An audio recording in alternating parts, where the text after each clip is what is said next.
Durante muito tempo eu acreditei que eu não podia falar, mas hoje a minha voz é a sua voz. Hoje um pouquinho mais rouca, mas sim, bem-vinda ao Sim Ela Podcast. Eu sou a Roberta Stock e hoje eu vou conversar com 3 pessoas incríveis que vão trazer aqui para vocês um pouquinho do conceito de empreender mesmo sendo CLT.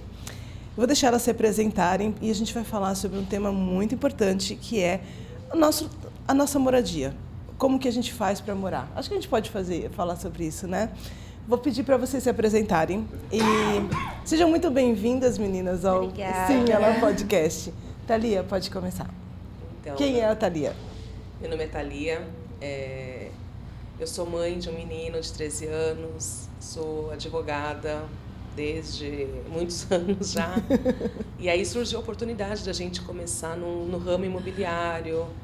E estamos aí no ramo imobiliário, nossa empresa está fazendo 13 anos e estamos sempre agregando mais gente, e o conceito de trabalhar mesmo CLT é exatamente isso. A gente é empreendedor, porque quanto mais a gente buscar, mais a gente vai ter o retorno, a gente vai conseguir agregar mais aos nossos clientes, e mesmo assim a gente é CLT, a gente tem os nossos direitos garantidos pela lei.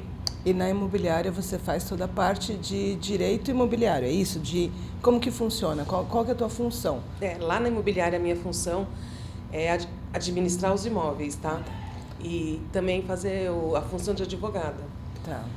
Então a gente vai trazer um pouquinho aqui sobre os principais direitos e deveres na parte de aquisição e administração de imóveis, é isso? Isso, e as meninas também estão aqui para poder explicar tudo com relação a financiamento, a compra do imóvel. Então tá, vamos passar. Quem é a Ixa? Bom, meu nome é Ixa Dantas, eu trabalho na imobiliária Consultar Imóveis, que é dos meus pais. Estou nesse ramo há mais de 10 anos. Sou filha, sou mulher, sou corretora de imóveis e atualmente eu trabalho com o gerenciamento dos corretores de venda e locação. Foi como a Thalia falou, né? A gente tem os benefícios de ser CLT, mas a gente também tem que trabalhar, tem que correr atrás do cliente, ter um bom atendimento, para a gente ter esse plus. E é o que eu falo, a gente trabalha com o sonho das pessoas, da família, então a gente tem que ter muita honestidade, muita ética, muita transparência, porque a gente está cuidando do bem da família, né? A gente faz a parte de financiamento, que a Ana depois vai falar um pouquinho, tem a Thalia que cuida da parte de administração, tem a parte de corretagem, então a gente acaba agregando um pouquinho de tudo. Como eu já estou nessa área há muito tempo, então eu sei um pouquinho de tudo. Vou fazer então aqui só um parênteses, porque aqui quem me acompanha sabe que esse podcast é dos meus amigos, aqui eu trago as pessoas que eu amo. Então, a Thalia, a gente já se conhece há muito tempo, né? Mais ou menos o tempo que você conhece a Ixa também. Então, exatamente. Acho que uns 20 anos a gente se conhece. A Ixa eu vi crescer literalmente, né? Pequenininha. Inclusive, o filho da Thalia, o Pablo, me chama de avó. Eu tenho um neto. Um neto gigante, né? Um neto gigante de quase 2 metros de altura. E então aqui a gente está em casa, né? A gente vai bater um papo bem gostoso, a gente vai falar, claro, sobre algumas, vai trazer informações importantes, mas a gente vai bater um papo bem gostoso aqui sobre isso. Feito isso, então, Ana, seja muito bem-vinda, se apresente. Obrigada. Então, meu nome é Ana Luísa, eu também tenho um filho de 16 para 17 anos, aí na idade complicada. Sou filha também. Hoje moro com um novo relacionamento, mas não é o pai do meu filho, então fui divorciada e mãe solo por muito tempo, correndo atrás aí do pão de cada dia. O pai ajuda, mas a gente sabe como é mãe. Eu sou formada em publicidade, exerci a função durante muitos anos, depois eu migrei para a parte de corretagem de imóveis, fiquei como plantonista em plantões de venda, aqueles plantões de sábado, domingo, feriado, aquela loucura de plantão, durante 3, 4 anos, e vim para a parte de financiamento, já vão fazer 2 anos e meio. E estou na Consultar já há quase 6 meses, fazendo a parte de financiamento, ajudando aí tanto os corretores internos da imobiliária, quanto corretores externos que acabam não tendo esse braço de financiamento, acabam procurando a gente para que a gente faça esse serviço. E sempre também facilitando ao máximo, as pessoas não estão ali para virarem PhDs em financiamento, elas querem comprar o seu lar, ou então elas querem fazer um investimento. Então, a gente está ali para facilitar e ajudar ao máximo aí o que der para fazer, né? E sempre, obviamente, a questão da CLT, a gente tem a nossa segurança, mas quanto mais contratos, mais processos, mais clientes felizes a gente conseguir agregar, acaba agregando para a gente também, obviamente. Por que eu quis trazer esse bate-papo aqui, né? Porque eu trago bastante a questão da mulher empreendedora aqui. E a gente sabe o quanto que é difícil, principalmente, né, quando vocês se apresentaram, vocês já falaram, né? Eu sou mãe, eu sou filha, a gente tem vários papéis. A gente tem muita coisa que a gente faz durante o dia e o trabalho é só mais um dos nossos papéis, né? Então, aí que eu sei que casou recentemente, está fresquinha no casamento, tem uma casa aí, né, para fazer. Vocês com filhos, adolescentes, que é uma idade realmente, né, mais desafiadora, vamos colocar assim. Bastante. Né? Você tem seu filho, tem a sua vida, tudo. Então, o que eu quero trazer aqui é que, além de tudo isso que a gente vai fazer, que a gente vai trazer para... Por exemplo, quando eu fui comprar meu primeiro imóvel... Desculpa. Hoje vai ter que ser assim, gente. Eu estou com essa voz sexy. Estou até gostando dessa minha voz sexy. Quando eu fui comprar meu primeiro imóvel, parecia que era uma coisa tão teoricamente simples, né? Porque eu fui fazer através de um banco, tal, financiamento, e acabou se tornando aí um parto que demorou quase 3 meses para sair, porque é uma coisa assim, e não tem essa questão da humanização. Sim. Parece que eles só veem a gente, como a Ixa falou, como você falou também, né? Quando a gente vai comprar um imóvel, a gente está realizando um sonho. Exatamente. Não é? Uhum. Gente, e por que é tão difícil, às vezes, quais são as principais travas na hora de você fazer um financiamento? Eu acho que é importante dizer assim, o banco, no caso, o gerente do banco, ele tem muitas peças ali para coordenar, né? Ele não é gerente de habitação, muitas vezes. Então, ele tem a meta dele de seguro, tem a meta de habitação, de financiamento de carro, de conta, de cartão de crédito. Então, ele não tem como parar e tratar você como você precisa ser tratada naquele momento tão especial para você, muitas vezes único na sua vida. Então, você quer uma atenção, você quer um afago quase. Você quer que ele te coloque no colo e fale, olha, vai por aqui, vai por ali. E, às vezes, ele não tem esse tempo. Então, ele vai fazer o papel dele de gerente, muitas vezes, mas você não vai ter a assessoria e a tranquilidade, a segurança de que está fazendo a coisa certa e não é só mais um número para bater a meta dele do mês. Quando você faz isso com um correspondente bancário, o correspondente bancário ele só faz isso. Ele não vai te oferecer um seguro de carro junto com o teu apartamento, entende? Então, ele vai sim te orientar. E um correspondente bancário bacana é que você consegue analisar a sua situação como um todo. Então, eu vou ver se você é CLT, se você não é, se a sua renda é formal, se a sua renda é informal, qual é o valor dessa renda, aonde você se enquadra, qual é a linha de crédito mais adequada para você. Às vezes a pessoa pensa, eu quero o menor juros de todos. Só que o menor juros de todos talvez não seja para você, porque você não se enquadra naquela situação para ter aquele juros menor. Então, a gente fala que o correspondente ele procura as melhores opções. Então, eu vou te dar o melhor juros, a melhor condição. Olha, esse banco aqui tem um pouco menos de juros, mas ele demora um pouco mais. Esse aqui está um pouquinho mais caro, mas ele vai resolver o teu problema em 2 semanas. Cada cliente tem uma necessidade, tem gente que tem muita pressa, tem gente que não tem. Então, o bacana de você fazer isso com alguém que só faz isso é que ela vai te passar todas as opções. E aí, obviamente, quem decide é o cliente. Uma coisa que é importante que a gente fala sempre é que quem tem o crédito é o cliente. Então, é o seu CPF que vai gerar o sim ou não, ou o valor dos seus juros. Não necessariamente quem aperta o botão. Então, tem muito gerente que fala, não, faz comigo que os juros é mais baixo. Não é verdade, o juros é seu. E aí vai muito do relacionamento que você vai ter com o teu gerente para ver se ele vai conseguir parar o tempo dele para te atender de forma bacana, ou você vai ser mais um ali na meta que a gente fala que é bom para ele. Mas importante, viu, gente? O gerente também ganha quando a gente faz, porque tudo agrega para a sua conta bancária. No final é um produto. Entendi. Então, não tem nenhum problema de tirar da mão do gerente nessa hora, porque aí todo o resto, com certeza, é com ele que você vai tocar. Caramba, que informação importante isso, né? Então, realmente, quando você faz alguma coisa com alguém que só faz isso, a tendência é realmente ele te olhar diferente. Exato. Né? E ser mais ágil também, né? Também. Porque a gente já sabe todos os caminhos, por onde ir, por onde não ir, o que facilita, o que dificulta. Hoje em dia, com a parte digital, a gente consegue assinar alguns contratos online. Alguns bancos agora estão migrando fortemente para a parte de assinatura digital, outros ainda não. Mas a parte de formulários, de preenchimento, todo o por trás da coisa, né? Toda a parte burocrática que você fazendo, às vezes, numa agência bancária, vai sobrar para você fazer, você preencher os seus formulários, isso o correspondente faz. Alguma coisa errada que vá, uma digitação, alguma coisa, a gente rapidamente consegue corrigir, porque a gente tem acesso à plataforma diretamente. Então, automaticamente, eu vejo que alguma coisa deu errado, eu já vou, corrijo, e você talvez nem saiba que aconteceu isso. Porque a gente está fazendo isso. E o importante, sem custo, né? Porque quem remunera o correspondente é o banco. Então, o banco pega lá do lucro que ele vai ter com você, obviamente, e passa um comissionamento para o correspondente. Então, para o cliente final, não tem custo, é mais ágil, sem dor de cabeça. Então, assim, só tem vantagem, né? Que legal. Boa informação isso, hein? Acho que a gente precisa até ter um cliente para te passar. Opa. Agora, hein? Acabei de lembrar aquela moça lá. E a gente não tem banco de estimação, né? Então, o melhor banco que atender você é o que a gente vai te indicar. Não tem aquela de trabalho no banco tal, só vou te indicar o banco tal. Bacana disso é que a gente consegue te oferecer várias opções. Que legal.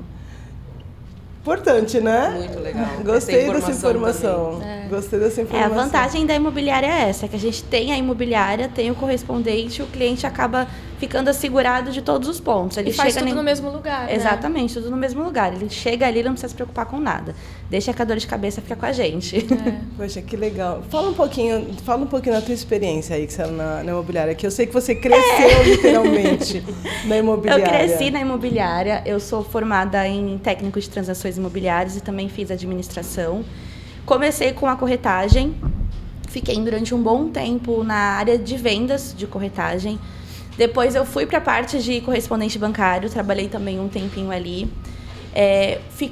Acho que o maior tempo que eu fiquei na imobiliária foi na parte de locação, porque eu sempre gostei dessa coisa movimentada, a locação é muito dinâmica, o cliente já chega, ele já quer fechar. Então eu sempre fui muito elétrica, então eu sempre gostei dessa parte.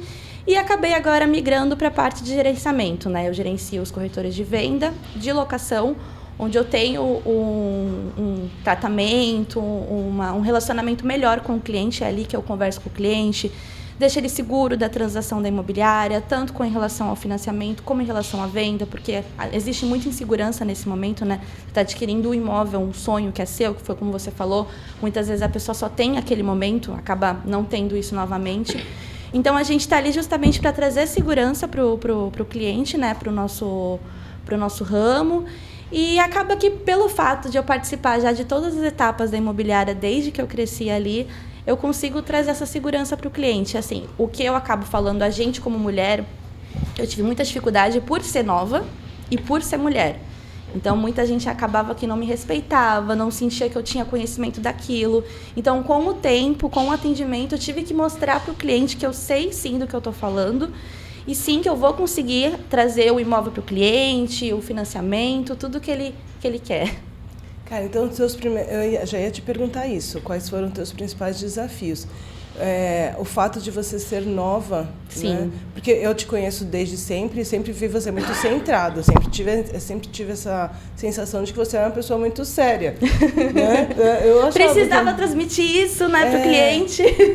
Então, mas a gente acaba adquirindo, né? Desde ela pequena. Mas acho que é uma casca que a mulher ela coloca como mulher já. Sim. Ela precisa se impor como sociedade, como mulher, e aí acaba que esse tipo de postura, se você não agir assim, a pessoa realmente não te leva a sério ainda. Sim, mas eu Hoje falo assim. isso antes, porque eu conheço a Ixa, acho que ela tinha o quê? Uns 8 anos. A Ixa sempre foi responsável, uma criança responsável. Exatamente, ela já era uma criança responsável, né? E mesmo assim, você ainda teve essa dificuldade das pessoas de acreditarem no teu potencial. Sim. E talvez também porque, além de ser nova, era mulher, né? Exatamente. Acaba sendo... engloba tudo, né? Eu passei por isso também, quando eu comecei na carreira jurídica. Me formei com 23 anos. Passei na OAB, rápido também. A primeira prova eu passei. E eu sentia, quando eu ia abordar os clientes, conversar com os clientes, eu sentia que eles sentiam insegurança pelo fato de eu ser nova. Eu nunca senti pelo fato de ser mulher, mas também pode ter tido alguma valia isso. Mas o fato de ser nova, de ser uma profissional nova, ainda mais na área de direito, que quanto mais velho, mais sábio, e não é, às vezes não é assim, eu senti muito, muito mesmo. Vocês acham, pegando essa tua fala aqui, vocês todas, porque você foi trabalhar na parte de publicidade e propaganda, não é isso? Eu trabalhei 8 anos, eu me formei nisso, né? Eu trabalhei em agência. Em agência. Depois eu fui trabalhar em veículo, vendendo mídia do veículo. E aí acabei fazendo marketing político e depois vim para a parte de corretagem. Você também sentiu isso no começo? Essa barreira? Assim, a vantagem de ter começado a trabalhar numa agência de publicidade é que todo mundo praticamente todo mundo é jovem.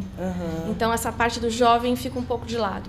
Eu trabalhei praticamente a minha vida toda numa agência de publicidade que o diretor da agência já tinha muita experiência, era mais velho, tinha muita experiência, só que ele era cercado de gente jovem. Então, isso sempre foi mais fácil para mim. E essa questão de mulher também, não muito, porque também é um mercado que é bem misturado ali, né? E eu fazia a parte estratégica, eu fazia a parte de mídia, de planejamento, então era a parte mais de número, tudo. E a gente brincava que os criativos da agência, que eram os homens, não tinham essa capacidade, eles eram os criativos. A gente fazia a parte burocrática do número, era com a gente. O dinheiro, quem comprava, o que eles inventavam era a gente. Só que na parte de corretagem, sim. Eu fui trabalhar, quando eu comecei com corretagem, eu fui trabalhar na parte de plantão de vendas, que é uma área muito complicada, muito competitiva. E eu trabalhava só com homens em volta, mais velhos e mais experientes na profissão. E muitas vezes eles me viam ali como uma estagiária, como uma assistente.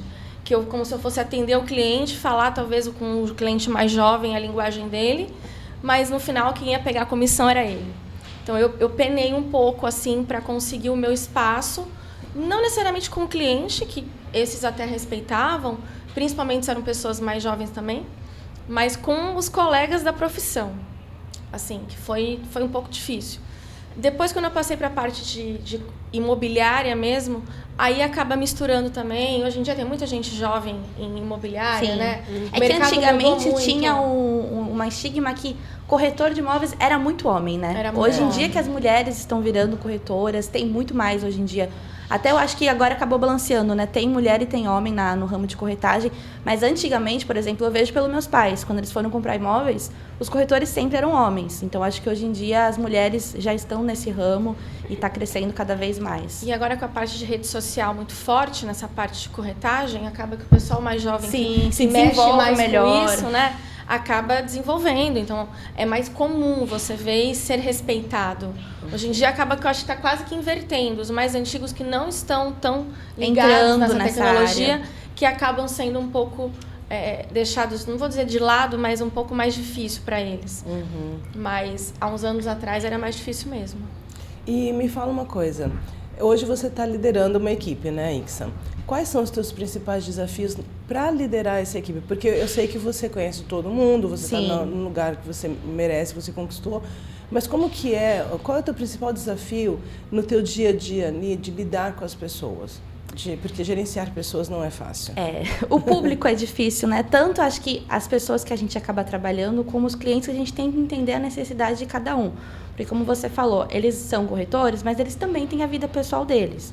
Eu acho que a principal dificuldade que eu tento passar para eles é ter uma rotina. Ter uma rotina de fazer captação, ter uma rotina de atender o cliente, ter uma rotina de marcar as visitas, porque você tendo uma rotina, você tem mais disciplina. Você consegue atender o cliente da melhor forma possível e você também consegue trazer captação. Porque hoje em dia a gente tem um setor de captação na imobiliária, mas a captação é o nosso produto. Se a gente não tem um imóvel para vender, para alugar, imagina. Se a gente não tem um imóvel para vender, para alugar, a gente não consegue trabalhar. Então, eu sempre falo com eles para terem rotina, para atender o cliente da melhor forma possível, porque assim, a gente tem que entender que o cliente, ele está ali para alugar, para comprar, Às vezes na locação ele já está saindo de imóvel, ele tem a necessidade de ir para outro mais rápido. Na venda já é um pouco mais demorado, porque a pessoa está comprando um imóvel, então ela quer visitar, ela quer levar familiar, tem que ter paciência, tem que entender que ali é o momento do cliente. Então eu sempre passo para os corretores isso, terem a humanidade, né, de tratar bem o cliente, ter essa rotina que vai facilitar, e eu tô ali para ajudar eles em qualquer momento. Estão na rua, estão precisando de algum auxílio, eu tô ali. O tratamento com o cliente depois da locação ou da venda sou eu que faço. A parte, às vezes, da dificuldade do cliente entender como funciona o contrato, até como funciona o financiamento. Então, é mais um acolhimento ali para o corretor, para ele conseguir vender ou alugar, e a parte burocrática, a parte chata, para deixar comigo. Poxa, então, eu não sei, meu público não sabe, mas eu também fui corretora. Eu sou, né? Eu tenho creche, então eu sou corretora. E essa parte da rotina que você está falando é bem engraçado, né? Porque tem-se um pensamento de que por você ser corretor, você tem uma vida... Assim como, por exemplo, quem é vendedor, quem é autônomos em geral, né? Quando você tem essa vida de autônomo, tem um estigma é mais flexível, né? De que é flexível. Mas eu bato muito nessa questão da rotina, do planejamento, de como é importante você ter, né, uma disciplina, de manter ali uma rotina do seu dia a dia. Porque se a gente não mantém essa disciplina, fica difícil até para a gente levar o resto da nossa vida. Sim, é na vida, né? Tanto profissional como pessoal. E como a gente é muita coisa em uma só, se a gente tiver uma rotina, fica um pouco mais fácil, né? Eu bato muito nessa tecla. E você, me fala você, quais são os seus principais desafios no teu dia a dia ali? Porque eu sei que não é fácil administrar imóveis. Um patrimônio, porque é um patrimônio, né? Quando você está ali administrando um imóvel, você está no meio do fogo cruzado, entre o dono e entre a pessoa que está alocando o imóvel. Quais são os teus principais desafios nessa hora? Me conta. E como que você sai deles? Então, as meninas aqui sabem, elas lidam comigo diariamente. Acredito que o principal desafio é a gente ter paciência, respirar e entender ambos os lados, tá? Entender o inquilino, que às vezes realmente existe um problema no imóvel. Eu acho que assim, a minha maior dificuldade ali nesse ramo de administrar imóveis é questão de obras no imóveis, que aí, às vezes o inquilino entra no imóvel, o imóvel está cheio de problema, o proprietário acha que não precisa arrumar, e aí eu entendo o inquilino que precisa arrumar, e aí eu tenho que dar esse bom senso, tanto para um lado quanto para o outro. E aí eu vou intermediando, eu vou conversando com um, vou conversando com o outro, e aí sempre vai dando certo. O que eu falo assim, o bom de administrar um imóvel, deixar um imóvel para administrar com uma imobiliária, com quem for, é que assim você vai ter mais tranquilidade, porque você não vai estar tendo aquele contato diário com o inquilino, e a imobiliária tem que te trazer bastante transparência, tem que sempre estar te informando. Não adianta você pegar e deixar o seu cliente como mais um número. Você tem que realmente, que nem aí que você falou, acolher o cliente, estar sempre conversando com o cliente, não deixar um simples robô. Tem muitos mecanismos, né, modernos de administração que fica muito robotizado o atendimento. Aliás, a gente estava até falando sobre isso esses dias, né? Uhum. E eu acho que um diferencial da Consultare é esse exatamente. Eu conheço o Marco há mais de 20 anos, né? O Marcelo veio depois, mas eles realmente, tanto no tratamento lá, né? Vocês são... Eu me sentia uma família, o tempo que eu fiquei lá, o pouquinho de tempo que eu fiquei lá, eu me sentia numa família mesmo. Eu fui muito acolhida desde sempre. Desde o momento que eu cheguei até o momento que eu saí, eu sempre me senti muito acolhida e me sinto ainda parte da família. Eu acho que vocês passam isso até mesmo para os clientes, né? Claro que com uma visão muito profissional, mas vocês deixam tira essa robotização que a gente estava falando, né? Que hoje em dia é tudo chat, é tudo automático. Sim. Vocês realmente estão ali para o cliente, para os corretores, vocês realmente estão ali para todo mundo, né? Vocês estão ali para servir. Acho que esse é o grande diferencial da Consultare, não é isso? E deixando o imóvel com a imobiliária, eu sinto que o proprietário fica mais tranquilo durante toda a negociação. E a gente aqui, a imobiliária entende de prazos, eu vou estar sempre informando os prazos, eu vou estar sempre informando as leis, os reajustes legais anuais. Então, é muito interessante para quem tem um imóvel e quer deixar alugado, deixar com alguém para administrar.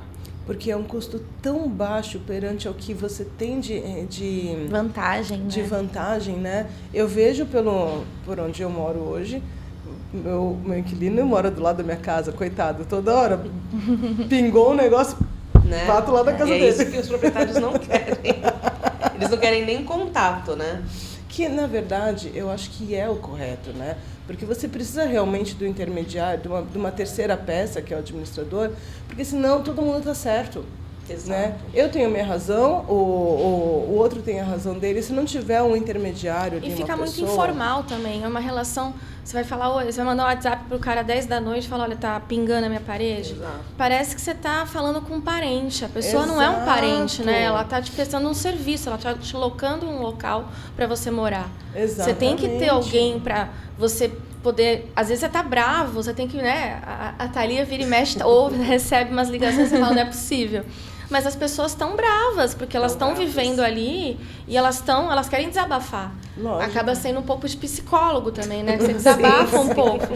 Mas aí ela filtra isso e passa isso pro proprietário, o problema real. Exatamente. Se fosse o inquilino falando diretamente com o proprietário, ia dar morte às vezes. E não é por aí, era uma situação simples, é que os ânimos já estão muito exaltados, né? Então, é isso mesmo, Ana. Eu acho que a parte do intermediário, do administrador, é exatamente porque existe um problema real, mas existe a emoção todinha que está ali no meio conturbada. E aí, quando você você como administradora chega para filtrar isso, a gente foca realmente no problema real. Exato. Né? E tenta resolver o problema. Tem problemas diversos, tem até problemas pessoais. A Ana presenciou aí essa semana passada um problema que era pessoal da inquilina, que a proprietária soube, ela quis também, era um problema pessoal, não era nada do imóvel. A proprietária quis ajudar também, só que ela não mora aqui na Baixada Santista, mora em São Paulo. Eu fui lá para tentar ajudar a pessoa. Infelizmente ela acabou sendo internada, ela estava com um problema pessoal. E a proprietária também me liga até agora para saber. Então, sai um pouquinho, às vezes, do além de uma transação imobiliária. Entendeu? Fica um pouquinho além disso. Fica porque, assim, eu sou o elo. É isso. Entendeu? E a história da humanização, né? Exatamente. Talvez muitos outros locais também. Isso assim, eu venho de outras empresas, eu tenho alguns parâmetros, né? E aonde eu trabalhava também se administrava imóvel. E nunca vi nenhum tipo de administração humanizada que nem ela faz. E eu já percebi que isso é uma característica da empresa mesmo. Isso que você falou, de você trabalhar lá e sentir... Realmente, eles colocam uma humanização, tanto no trato dos funcionários, que isso acaba passando para os clientes. Então, essa preocupação de querer entender, de querer ajudar, realmente é um diferencial. Porque, como eu falei, eu não via isso em outros locais. Em outros locais, embora sejam pessoas, é meio robô. Então, a intenção é essa. Eu vou pegar essa tua fala, porque a gente está quase chegando no final aqui. Eu vou pegar essa tua fala e eu vou falar um pouquinho do que eu conheço da história, por que eu vejo essa família. Eu vou contar um pouquinho da história e vocês, que são as fundadoras, né? Vocês são as fundadoras mesmo, vocês vão me corrigir daquilo que eu não puder. A imobiliária, ela começou com o Marco e com o Marcelo, né? Ou foi só com o Marco? O Marco, eu e a Thalia, basicamente. Meu pai veio depois. Eu vou falar no físico, tava só nós três. O Marcelo estava na retaguarda. Sim. Então, mas deixa eu falar por que tem essa questão, do meu ponto de vista, humanizado. O Marco trabalhou comigo no banco durante muitos anos. E a gente sofreu muito no banco, né? O Marco mais ainda, porque ele sofreu muito aquela falta de humanização que tem dentro de uma instituição grande. Hoje está difícil. E quando ele resolveu montar a imobiliária, aí eu vou pedir para vocês contarem essa parte. Ele chamou você, quantos anos você tinha? Tinha 14, 15 anos. 14 Na verdade, anos. ele veio em casa. Eu tinha acabado de ganhar neném, o Pablo tinha meses. E eu estava cansada da advocacia. Ele sabia disso, né? Aí ele veio na minha casa falando que estava pensando em montar uma imobiliária. se eu topava trabalhar com ele. Falei assim, eu topo, já estou cansada da minha profissão, tudo. Topo sim, vamos começar. Aí nós começamos do zero. Mas conta como que começou tudo. Na realidade, o pontapé de criar a imobiliária é que quando a gente estava procurando imóvel, a gente sentiu essa dificuldade de encontrar uma imobiliária, de encontrar pessoas que mostrassem o imóvel com humanidade, que falassem daquilo. Então a gente falou, poxa, o Marco na época ele já queria fazer alguma coisa. E aí ele falou, poxa, vamos montar a imobiliária. Aí meu pai abraçou e falei, não, também vou. No começo a gente ficava ali, eu fazia parte de captação, comecei inicialmente como captadora. E aí era eu, a Thalia e o... Com 14 anos. Com 14 anos. E o Pablo. E o Pablo no colo, o Pablo ficava com a gente. O Pablo no colo da Ixa, porque às vezes a gente tinha que sair, eu e o Marco tinha que resolver algumas coisas na rua, a gente não ia deixar uma menor de idade para resolver alguns assuntos. E aí eu falei assim, a Ixa, segura aí, fica com o Pablo. E o Pablo trabalhou com a gente aí quase 1 ano. Foi. E a gente brinca, né, que era a sala num local ali na Vila Matias, com aquelas escadarias enormes. E o Pablo sempre foi grande, que a gente tinha que pegar ele no bebê conforto, subir aquelas escadarias. E ele ficava lá com a gente numa paz, tranquilo. É o mascote da imobiliária. É o mascote. Ele tem a idade da imobiliária, né? Exato. Ele nasceu, ele tem 13 anos, a imobiliária vai fazer 13 anos agora em abril. Então, eu acho que isso explica um pouquinho o porquê que a imobiliária tem esse diferencial de realmente ser um lugar mais humanizado, de olhar não só para o cliente interno, mas como o externo também, de uma forma muito mais humana mesmo, né? De falar assim, poxa, tem um outro ser humano aqui, deixa eu ajudar você, porque eu acho que a sementinha toda, claro que veio dessa necessidade que vocês sentiram quando foram buscar imóvel. Se colocar no lado do cliente, né? Exatamente. Isso que aí que você falou, né? Todo mundo está ali prestando um serviço, mas todo mundo tem uma família, né? Exato. Eu tenho filho, eu tenho marido, eu tenho casa, eu tenho gato, eu tenho pai, eu tenho carro que quebra. E aí? E eu tenho que estar ali fazendo aquilo. Então, em algum momento, eu vou ter que falar, olha, eu vou ter que resolver um problema na escola do meu filho. Meu marido quebrou a mão, eu vou ter que levar ele no médico, ele está em casa, não consegue fazer nada, eu tenho que ajudar. E volta para a imobiliária e você é recebido de uma forma acolhedora. A pessoa quer saber se você está bem, se deu tudo certo, se pode ajudar. E você é preocupada com o processo. Eu passei por uma situação agora, no final do ano passado, de doença minha, que eu em casa, travada numa cama, estava preocupada com o processo. E o Marquinhos falava, pelo amor de Deus, se cuida, que processo que a gente resolve. Então, assim, é uma questão muito diferente mesmo. E se o primeiro público, né, a gente aprende isso muito em administração e marketing, que o primeiro público de qualquer empresa é o público interno. Exato. Né? Se o público interno não está satisfeito, que imagem que ele passa para os outros. Ele vai parar numa mesa de bar e vai falar mal de você, com os amigos, desabafando. E aí um potencial cliente está na mesa do lado, está ouvindo e fala, pô, mas se ela que trabalha lá está falando isso da empresa, eu não vou lá. Esse é o primeiro público em qualquer empresa, é assim. E lá a gente tem a certeza de que o primeiro público está tranquilo. Vamos pro próximo. Porque o primeiro está multiplicando. Vamos focar no outro. E isso acaba, né, passando mesmo para os clientes. Porque o cliente mesmo percebe isso, né? Se o ambiente está agradável, a gente também vai tratar. Os clientes, eles vão lá de forma... os que acabam indo lá, né? Você percebe a diferença. Eles tratam, eles falam, eles agradecem, né? O feedback que a gente recebe sempre, né? É muito bacana. Saem satisfeitos, é verdade. Pra gente finalizar, então, nesse clima aqui de família, fala pra mim, sei lá, dá uma dica na tua área que você poderia falar pra quem tem um imóvel e que quer alugar sozinho, quer fazer tudo sozinho por conta porque eu vou ganhar mais, né? Se eu fizer tudo sozinho. Dá uma dica para alguém que tem um patrimônio e tem um imóvel e está pensando em se deixa ou se não deixa para administrar com uma terceirizada, com uma pessoa, com a administradora. Se a pessoa não pensa em deixar como administradora, quer fazer todo o trabalho sozinho, eu aconselho que faça um bom contrato. Tudo começa com um bom contrato e um bom laudo de vistoria. Se você não tem um laudo de vistoria e na hora que o teu inquilino for entregar o imóvel não estiver de acordo com o início do contrato, não vai ter como você fazer essa cobrança do teu inquilino. Então, fundamental, laudo de vistoria e um contrato onde conste tudo aquilo que você quer que aconteça durante a locação. Às vezes reclamam que o meu contrato é longo, mas assim, eu estou com 13 anos só trabalhando com imóveis E o meu contrato é longo por quê? A cada pequenos erros que a gente ia percebendo durante a locação, eu fui acrescentando no meu contrato para que esses pequenos erros não acontecessem mais. E hoje eu acredito que o meu contrato é bem blindado, então...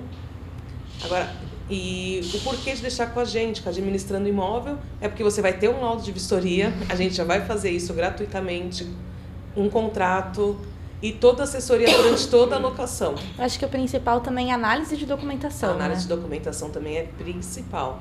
A pessoa que quer também alugar sozinho não vai conseguir ter, até consegue, mas não com a total facilidade que a gente tem.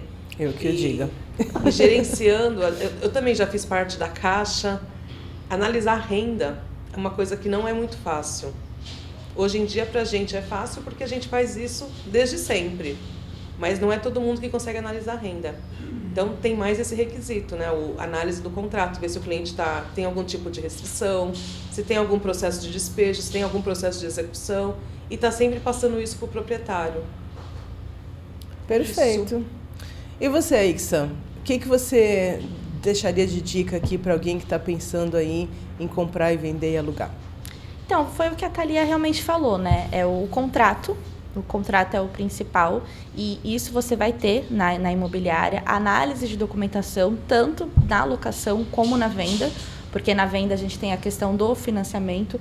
E não só o financiamento, às vezes a pessoa pensa num consórcio, pensa em uma outra possibilidade que a gente também está ali para poder ajudar e esclarecer todas as dúvidas. E na questão de locação também, análise de documentação. Então, assim, às vezes o proprietário ele pretende vender ou alugar diretamente com o cliente, mas ele não tem essa segurança. Então, na imobiliária você tem como locação, como venda, como financiamento, como administração. Então, é só vantagem. E, assim, é um valor que, às vezes, a pessoa vai tirar da administração ou vai tirar da comissão da venda, que, no final, vale muito a pena. Porque, às vezes, você fecha direto com o cliente, você tem uma dor de cabeça tão grande. A gente, às vezes, tem casos na imobiliária que a gente aluga o imóvel, o proprietário não quer administrar, passa um período e fala, não, pelo amor de Deus, agora administra meu imóvel que eu estou tendo muita dor de cabeça. Então, é uma coisa que é melhor você evitar e você só vai ter vantagem. Trabalhando. É economia na base da porcaria, né? Quando a pessoa Exatamente, não quer o barato fazer. sai caro. Exatamente. E na venda também, né? Às vezes Sim. a pessoa tem alguns impeditivos de processos que aparentemente são da pessoa, mas aquilo pode recair sobre o imóvel. Sim. Quando você compra sem a assessoria de imobiliária, às vezes você compra na camaradagem, acreditando no que a pessoa está te falando. E aí, às vezes, já aconteceu quantas vezes de venda cair, quando se puxa uma certidão, Sim.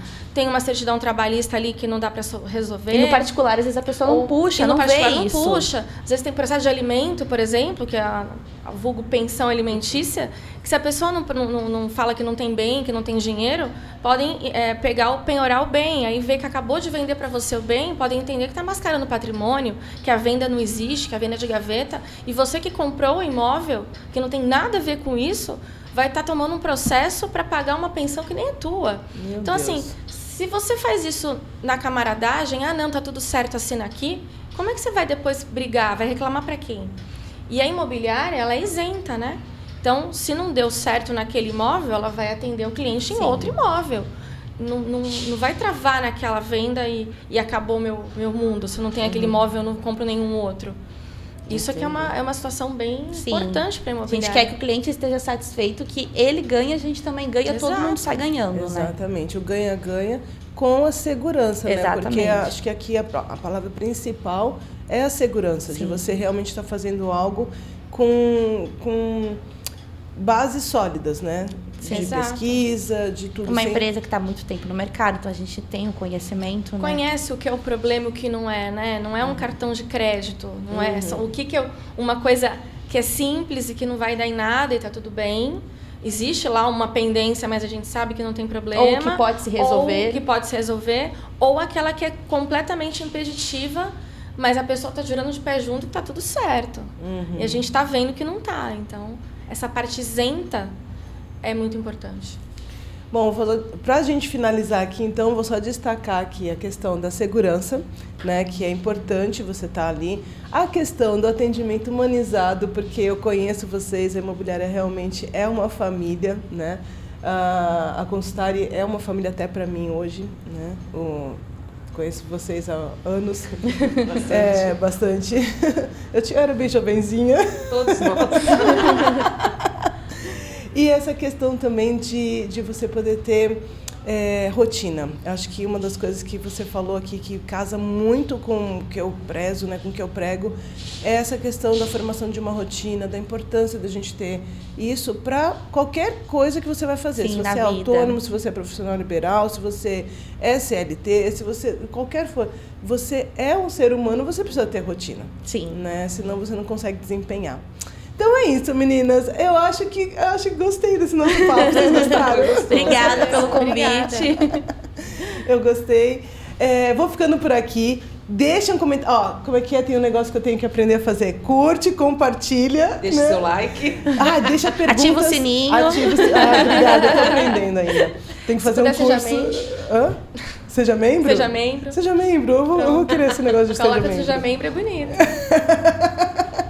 E aí, se você gostou do nosso papo, coloca aqui as dúvidas que você tem sobre financiamento, sobre locação, sobre compra, sobre tudo, porque elas vão voltar aqui. Cada uma vai voltar aqui numa entrevista exclusiva só para tirar dúvidas da área que elas estão. Então, por exemplo, a Ana vai voltar aqui só para tirar as dúvidas sobre a financiamento de veículos. E assim, por consequência, de imóveis. A Ana vai voltar aqui só para falar sobre financiamento de imóveis. Então, cada uma vai voltar aqui para falar sobre a questão que trabalha específico. Então, deixa suas dúvidas aqui que a gente vai voltar, tá bom?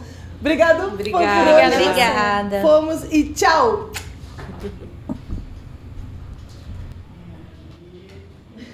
Fiquem aí.